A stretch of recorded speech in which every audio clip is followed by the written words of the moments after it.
working on Marvel Comics Presents was a crash course in all of this. But it was 2 issues a month. All other comics were once a month. It was 2 issues a month. Each issue had 4 stories in it. So I was dealing with 4 different creative teams twice a month. It was 8 times the amount of creators that any other editor was working with at that point. And most of us had 5 titles, and I had 5 titles, but one of them I had 16 creative teams on a month that I had to work with and juggle. It was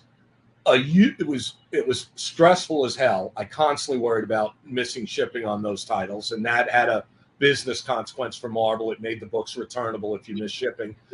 But it was an opportunity for me to play around with saying, I really want to work with Don McGregor. I asked Don McGregor to come back and do a new Black Panther series for that. There wouldn't have been room for a new Black Panther title.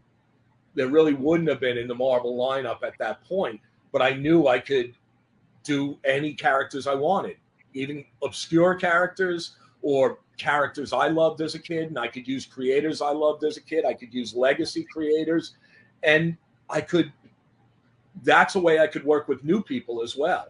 I remember at one point, Don wanted an extra page for one of his chapters. He had normally 8 pages for each chapter. He had an extra page. He asked if he could get an extra page for it, which meant I would have needed a 7-page story instead of another 8-page story after that.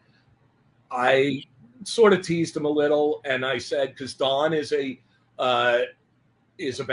Don's a great storyteller in many ways, but he does not skimp on his words when he's writing. And I sort of teased him. I knew he really wanted this. I knew I was going to give it to him, the ability to have an extra page there. And I said, I'll do it, Don, but that means now I have to commission a 7-page story. So you have to write the 7-page story for me, and it has to be a silent story. So I knew that would challenge him. He'd enjoy it. I would enjoy it.